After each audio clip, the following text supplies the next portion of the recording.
যে সময়টা গেল সেই সময়ে কি কোনো ধরনের অগ্রগতি দেখেছেন কিনা? হারুনুর রশিদ, আপনার কাছে এই প্রশ্ন। আচ্ছা, আপনি যে শক্তিশালী করার কথা বলছেন পুলিশকে, এই শক্তিশালী কিন্তু মানে তাকে মনোবল ফিরিয়ে আনা এটা দরকার, আর্মস সেটাও দরকার, কিন্তু মূল শক্তিশালী হবে পুলিশ তখনই যখন আপনাকে তাকে পলিটিক্স ফ্রি করতে পারবেন। অর্থাৎ পুলিশের কাঠামোটাই এমন করতে হবে তাকে যেন সরকারের কাজে সে লাগবে।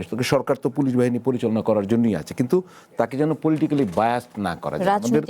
আমাদের সমস্যাটা হচ্ছে সেখানে। আপনি যদি ওই 17 বছরের কথা বলেন, তখন কিন্তু পুলিশকে রাজনৈতিকভাবে ব্যবহার করে পুলিশকে পলিটিক্যাল করা হয়ে ফেলেছে। কিন্তু পুলিশ সদস্যদের তো সেটা হওয়ার কথা ছিল না। তারা তো জনগণের জন্য কাজ করবে, যেটা ন্যায় সেটা করবে। তো সেই পদ্ধতিটা এখনো তৈরি করা হয়নি। সেই পদ্ধতিটা যদি তৈরি করতে পারি আমরা, তাহলে পুলিশ সঠিকভাবে কাজ করবে। পুলিশের জবাবদিহিতার জায়গাটা যদি আপনার এমন জায়গায় নিশ্চিত করা যায় যারা সেখানে জবাবদিহি করবে। এখন আমরা দেখছি এর আগে যত ঘটনা আছে, আইজিপি সাহেবরা যখন অবসরে যান তখন বলে যে আমাদের পলিটিক্যালি ব্যবহার করা হয়েছে, কিন্তু যখন দায়িত্বে থাকেন এখন আপনি পুলিশকে জিজ্ঞেস করেন, আইজিপি সাহেব না, আমাদের উপর পলিটিক্যাল কোনো প্রেশার নেই।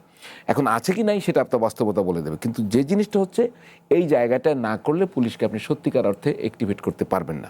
আর একটা ব্যাপার হচ্ছে, আপনি প্রশ্ন করেছেন এর আগে পড়েছেন যে টোটাল ব্যবস্থায় পরিবর্তন আসছে না। সেটা আমার কথা না, এটা মির্জা ফখরুল ইসলাম আলমগীর সাহেব, যিনি বিএনপির মহাসচিব, উনি বলছেন একমাত্র তারেক রহমান ছাড়া আর কেউ চেঞ্জ হয়নি। এটা তার কথা, আমি কোট করছি।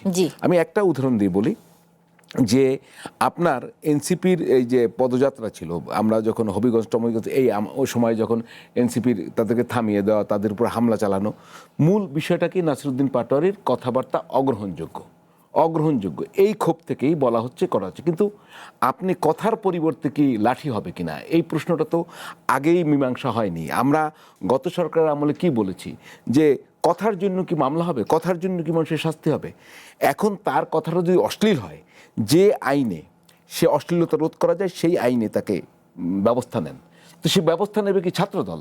আমরা আগে কি বলতাম, শেখ হাসিনার পেটোয়া বাহিনী ছাত্রলীগ। তো এখন এই ছাত্রদল যে ব্যবস্থা নিচ্ছে, এটা কার পেটোয়া বাহিনী? যদি সে অন্যায় করে, যদি এনসিপির লোকজন যদি আক্রমণও করতো, সেটা প্রতিহত করবে পুলিশ, তাদের বিরুদ্ধে মামলা দেবে পুলিশ, তাদের বিরুদ্ধে ব্যবস্থা নেবে পুলিশ।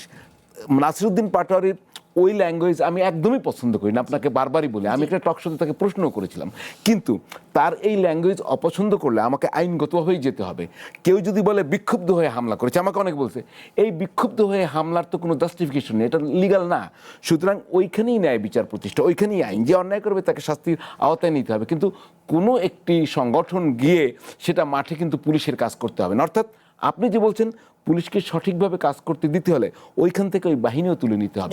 আরেকটা পয়েন্ট বলি আমি আপনাকে, আরেকটা পয়েন্ট খুব সিরিয়াসলি বলি, আপনি যে সবখানে যান, সেই ব্যবস্থাপনাগুলো যদি আবার ফিরে আসে, আপনি যদি সিস্টেমকে চেঞ্জ না আসে, তাহলে কেন জুলাই গণ অভ্যুত্থান?